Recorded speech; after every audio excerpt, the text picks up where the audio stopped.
Good afternoon, ladies and gentlemen. Hello, world. Richard Borco here, the Long Hill Report. And with us is, as usual, Gus Steeves. Hello, all. How are you doing? To discuss the events of the month. And if you want to start off, go ahead.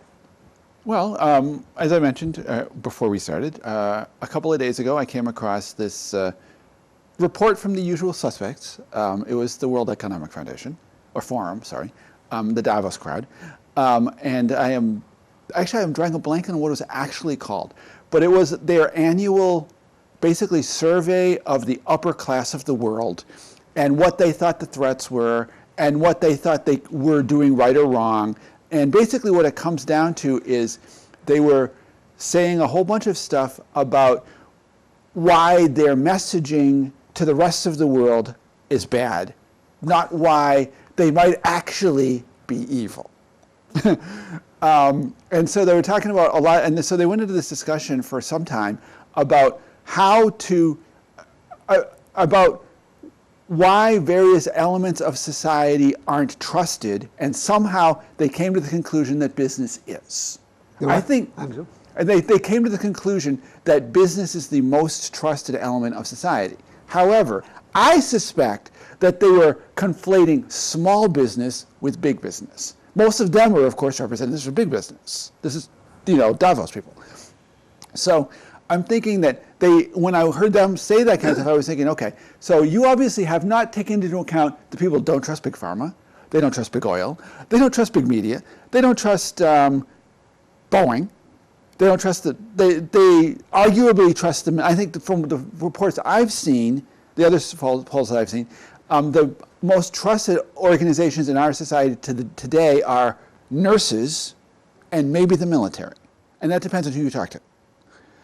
So I think that they really need to get out of their bubble, their Davos bubble, and actually talk to real human beings. And then they would find that a lot of what they're being told is not true.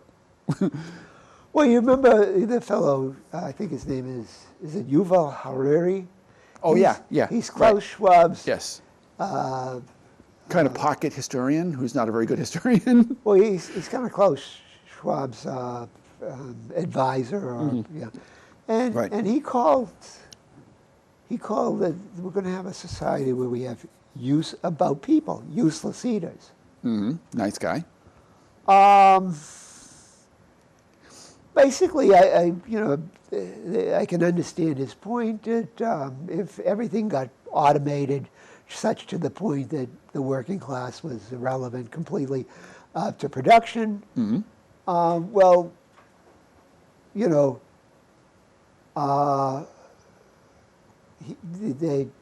what would their function in society be? And but Yuval, what are you doing that's so useful? What Absolutely. is Klaus doing that's so useful? Most of the upper class are doing anything that's useful. Yeah. They make tons of money basically robbing the rest of us. When it comes right down to it, that's what they do. They're parasitic by class, by description. As a class, you don't think there are professions or groups that are doing beneficial work? Oh, as a class, certain professions certainly are. But I think as an economic class, I think it's pretty obvious that the billionaire types, by and large, are basically just parasitic on the rest of us. What do they bring to the rest of humanity that the rest of us aren't capable of doing? Okay, I'm going to tell you what they did. Besides a lot of hot air. I will say one thing. I will make a point, and I'll agree with you, but I'll make a point. Bill Gates, I think, is a lowlife. Most of them are. But my life is good, has been helped by some of his products. But my question though is, how much of it actually came from him, and how much of it was he's making the name and the profits off of the working people, the people who actually build the stuff? The one person that you might say that about... all the engineers and stuff down here that made the difference. No, the basic genius was probably not Bill Gates. It was Exactly. probably somebody else. But it wasn't the vast working class of the company. But they all participated in it. They're all the ones who actually They build the didn't stuff. come up with the product. Somebody did. It wasn't one guy. It wasn't Bill. No, it was often a group of people that threw ideas around and came up with stuff. And then they tried it out and threw this out and threw this back in, and this worked and this didn't. The people who actually worked on really coming up with the product probably did very well. Many of them probably did, but not Bill Gates level well. The people who didn't do really much are the people in human relations and little departments and in production. It doesn't take too much to be a production worker. Now, like my father, where he worked, and I remember him studying to advance in the company, and he had to go through a lot of technical stuff to become proficient in it. But he did nothing to come up with that. Now, my admiration, I'm not denying that. my admiration for my father is vast. If there's anything, wonderful, the most wonderful father a person could have, as far as I'm concerned.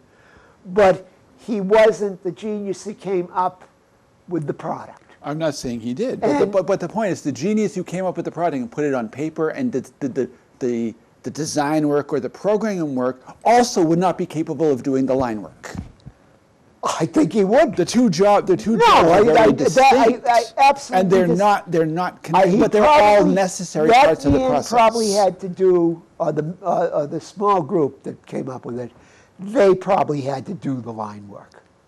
Maybe at the beginning. Yeah. Maybe. And they were capable. Maybe at the beginning. They were capable. But the point is that when it gets to that only works for a small business. When you get to the point of the size of a place like Microsoft or whomever, or Boeing's or any of these other companies that become gigantic, they are reliant on the vast numbers of people that are doing all of the various levels of work. Well, without them, the company disintegrates, as we have seen with Boeing when they got rid of all of their engineers, and now their planes basically are falling out of the sky. Yeah, that was something different, and I'll get to that. But that's one element of it. Well, my father, it was the telephone company. Yeah. And that was a big operation. Oh, no question. So, it can work. It can exist at the phone company as well. But Boeing, yes. In fact, I wrote about where the start of the Boeing decline happened. And you're right. Seeing something about that, but I don't remember exactly what it was. Getting rid of the engineers was ridiculous, and now they've gotten rid of the leadership but it was the person who latched on to the story of Boeing, and first came out about it was a man named Eamon Fingleton, from Donegal in Ireland. Okay.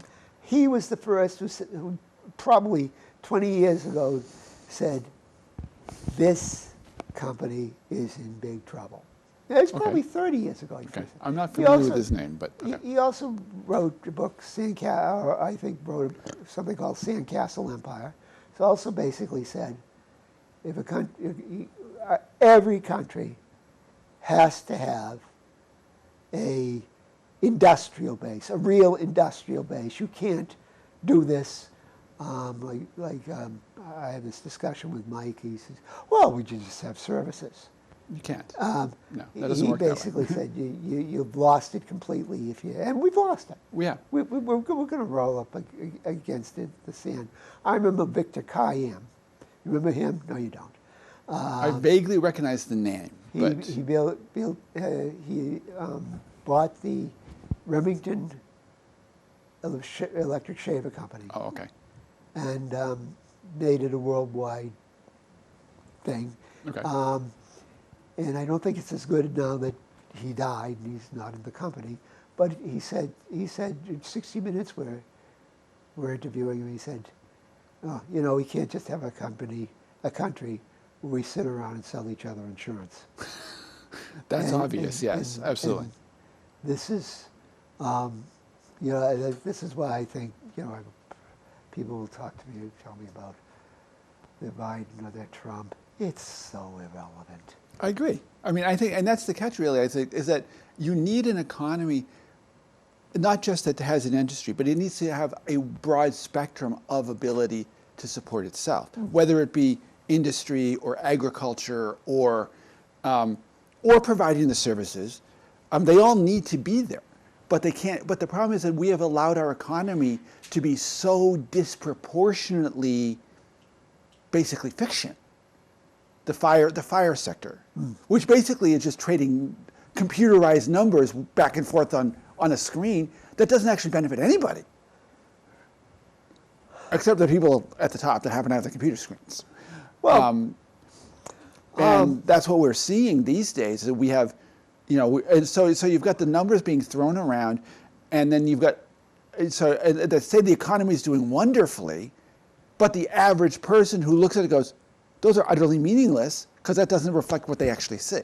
well, Because yeah. they don't have work, or they're working 4 jobs that pay barely enough to live on, or they have so many kids, or they can't afford to raise their kids, or they can't afford their rent, or the roads are falling apart, or all these other things that everybody sees on a regular basis. Well, in the last session with Mike, and my William F. Buckley, what do you call it? What do you call these things?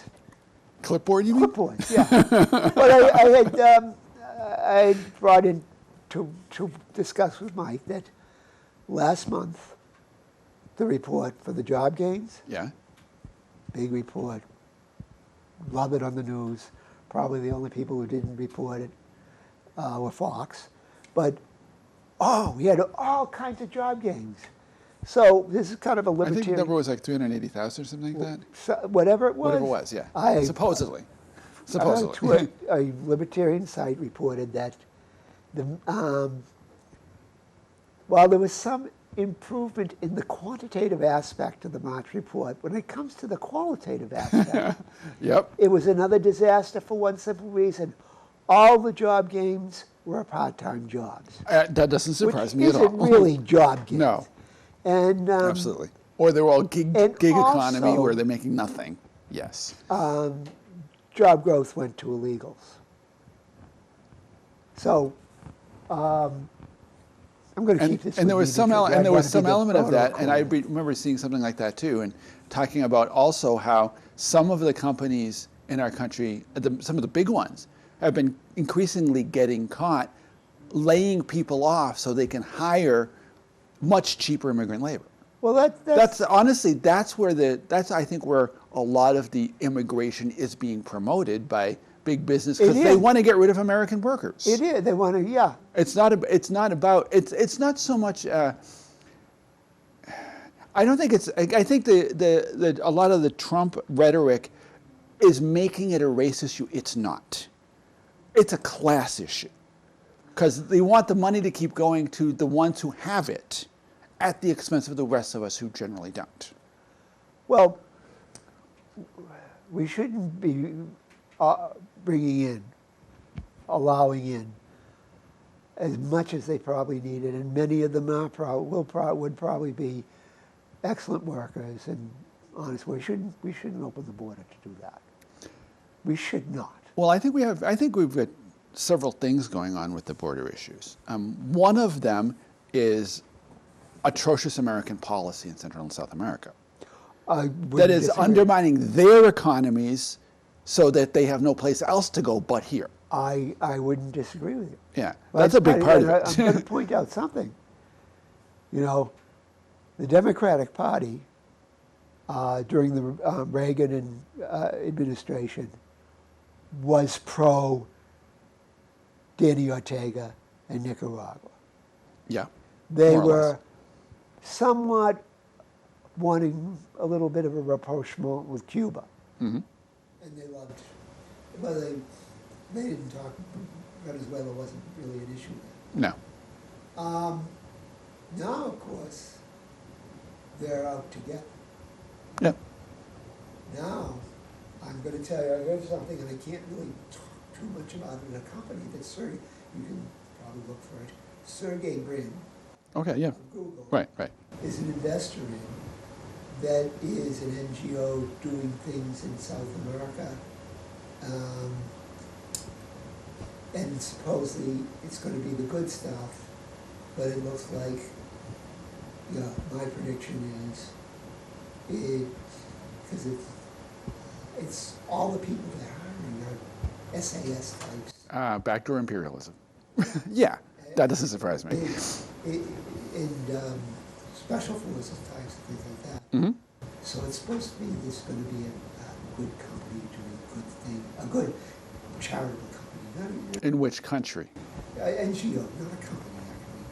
Yeah, but which country are they in? I mean, I was reading something. It's international. Because I know I was reading something not too long ago about how the whole anarcho-capitalist president of Argentina is turning out to be basically a U.S. lapdog. Yeah, he was mentioned about that. Yeah, you've got this. Uruguay Mm-hmm. is supposedly doing something with the U.S. Mm-hmm. So is Ecuador.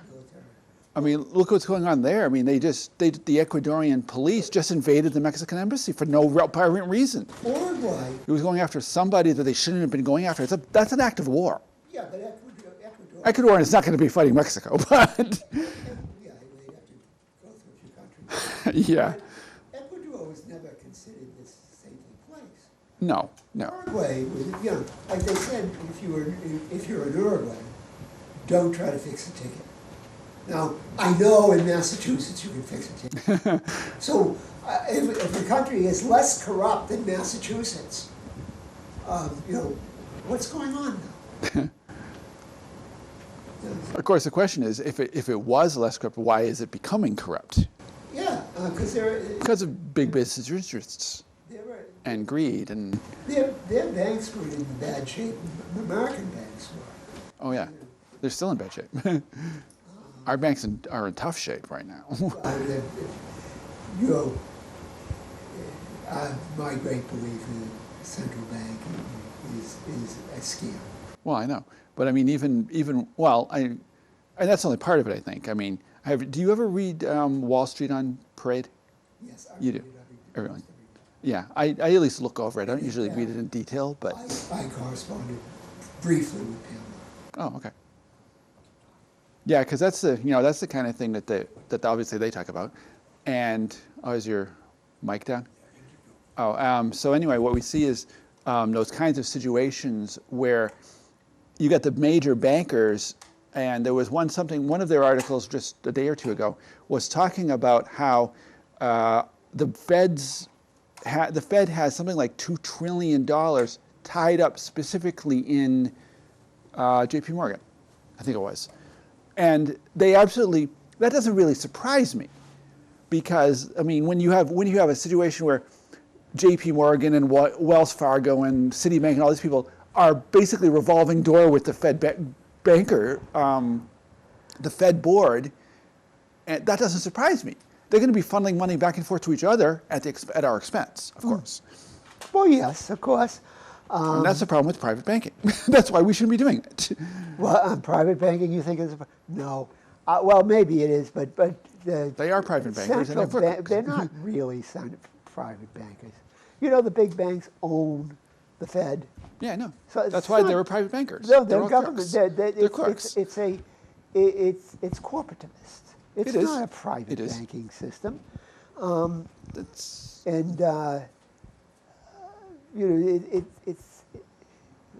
does it collapse? I have this discussion with Mike. That's a good question. Well, I mean, I can show you. I can show you my. I've mentioned it before how when they went off the gold, when they stopped redeeming gold. Yeah. In 1970, they'd already kind of gone off. They'd been sort of gliding off the gold standard. Yeah. Since the Federal Reserve came in, but it took up. It really took off when Nixon closed the gold window. Right. And the chart is of how I brought this up, my M&Ms. That buy a 5-cent package. It was about this big. Right. Now it costs so much I can't become pre-diabetic.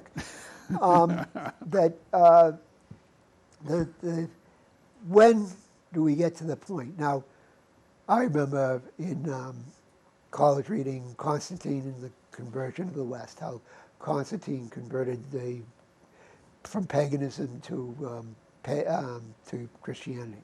Mm-hmm. And that was that. Although that was, if you think about it, that was really kind of a fraud, because he didn't do it until on his deathbed. So He didn't, but yeah. he converted the world to Well, he did. nominally. No. A lot of people didn't do it. He, The upper class probably did, because that's what they did back in those he days. did. But He a lot of really, people didn't do it. he really started the ball anyway, and by what he did to the temples, taking all the gold out, it basically, well, why go if you don't have these beautiful temples? Why go? So it really, the decline, paganism may have not had ended the day he pronounced it, but it really declined after that. Oh, it's because he stole it. That's not a It surprise. doesn't matter. That's what they It did. doesn't- let me make He my stole point, it. please. Let me make my point, please. So, when he stole the gold from the empire, had once had a gold currency. I know. The coins were not gold. I know. Diocletian, the emperor before, well, the basic, he was the emperor before Constantine, had made the decree of commanded cheapness. Yeah, I know. Telling the people you will accept the coin at its stated value. I know. And the people didn't do it. He said that on the penalty of death. The people didn't do it. Mm-hmm. The currency was dead. Mm-hmm. He did it by taking the gold and making the solidas, the Yeah, coin, I know. the solidas. I know. You said that before. Yeah. Do we ever get to this point? Like okay, you can buy for $1 or so the basic pile of M&Ms I got. Yeah. But from 5 cents in 1979, 1970, Okay. to $1 now, Yeah. that's brutal. Yeah. And if we saw it one day, we would say it was hyperinflation. I agree. If we saw it in one day. I agree. When do we get to the point where we say it's worthless? It's Diocletian City. I don't know. I mean, that's part of the problem, is that it's a lot easier for people to adapt to the frog being boiled than it is to have it suddenly fried to death. But And that's the problem. That's why we see it in the economies all over the world, where the gradual increase of inflation, quite frankly, is built into capitalism. It's built into not only is it built into capitalism, it's also built into the necessity of our fossil fuel system. Everything's based on a little bit of growth, a little bit of constant growth. It may be a little shaky, but it can't survive either a massive incline or a sudden crash. well, you say that about the. But that's where you see with hyperinflation or You say that crash. about inflation being built into capitalism. It is. I don't actually buy that, and we can have that. But that discussion is for another time. Well, you can see it. It's based on population. It's based on the growth of everything. We see it constantly going up. It's constantly going up. We've never seen it not go I up. explained this to you once before. And I had a professor, and I explained it to him, Mm-hmm. and he ceded my point. He gave my point. If you have a currency that is real Yeah. and constant, you can have a difference. Like one day, lumber costs more, Yeah. but another price has to decline somewhere else. Maybe. No, it Theoretically. has to. That's a law of that's basically a law of physics. Even No. you has to. You cannot if you say like let's say it's only 2 commodities, steel and Fuel. lumber. Say it's 2, steel and lumber. Okay. And lumber, we want more. So instead of $10, X number of foot of lumber, it goes up to 12. Okay. So. Well, the price of the steel has to go down to a certain degree too, Based on what? because the supply and demand of the currency. But the point is, those two are unrelated. That's the Because it doesn't matter. you will use your lumber for one thing. You Yeah. will use your steel for something else. That's right. They are not They may not compatible. They may are not used be for different things. but the price, if the price of the currency is constant, that has to happen. The price of the currency has never been constant. If it's a gold, if it's the Salinas, if it's the gold dollar and it's real gold, it's constant. No, it isn't.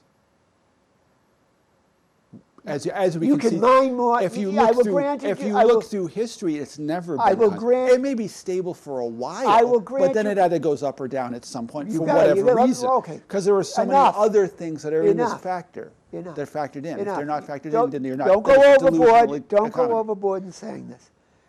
All right, you can mine more gold. You could. Maybe, Or but mine less. or you can mine less. Or you can go to silver. But the gold holds its value in history. It has always held its value. Depends on what culture you're in. Name a culture, it hasn't. The Peruvians didn't use gold for money. They considered it a sacred object. They didn't. It they wasn't. didn't- so it they wasn't didn't use. So it currency wasn't the, at all. They didn't really exactly have a currency. It doesn't matter. But you just said gold is always stable, and it was used. It's only it's it was- only if- stable as a currency in a culture that uses currency. Well, yeah. We are, but not all cultures do. There's no contradiction to that if the Peruvians aren't using it. They just aren't using it But because that's- they were an absolute socialist society. It doesn't matter.